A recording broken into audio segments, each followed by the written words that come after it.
So in this past year, I've been studying a lot of indigenous language and history in Mexico in particular. And when I study this stuff, it often reminds me of what we're doing, especially with Israel and the United States in the Middle East or in Arabic nations. I think this is often why you see indigenous communities in solidarity with Palestinian liberation. So I kind of want to dig into that a little bit. I want to dig into the history of the Spanish classifying indigenous people as barbarians and what we could learn from that. So we're going to be taking a look at the history of the Chichimecas again because they were classified as barbaric people by the Spanish. First, we need to understand that any foreign adversarial group to the empire or to a superpower were typically classified as barbaric to some degree. It never really actually mattered how sophisticated or civilized or advanced these groups could be. The point being that demonizing or villainizing groups of people is useful to a superpower or to an empire. So, in the 21st century, I think the most common one would be the terrorists. In the 20th century, the various factions of communists would be associated with godlessness, so they could be demonized, similar to the indigenous folks that were associated with salvation or requiring salvation to promote this idea of conversion. So before the colonization of the Americas, the Spanish were already dealing with resistance forces in North Africa by the Berbers known as the barbaros. So there was already precedent in reclassifying these Chichimeca groups that were essentially recognized as hunters or warriors in Mexico or Toltec societies. This would kind of be like looking at rural folk from Arkansas that are skilled in hunting that moved to New York.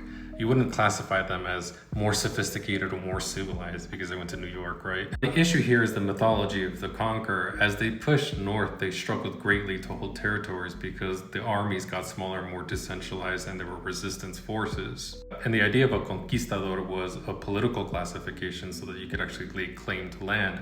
But as they pushed north, they struggled against these groups for hundreds of years. It's kind of like how the United States struggled against the Vietnamese army. These Viet Cong were these Viet communists who considered themselves the Liberation Army, actually. And we know today that these large industrial armies simply struggle against these guerrilla warfare tactics. So here we have the Comanche pushing down toward, Mexico City, which earned them the label by the Spanish Empire and Mexican governments as Indios Bárbaros, Chichimecos. And as the Spanish pushed north and to the east in Florida, they also associated the groups there as Chichimecos, barbarians. Now, I'm running out of time here, about 30 seconds here. I really wish I could say more, but the idea that we're practicing here is postmodernism, essentially deconstructing the grand narratives of the past to understand the bigger picture of truth.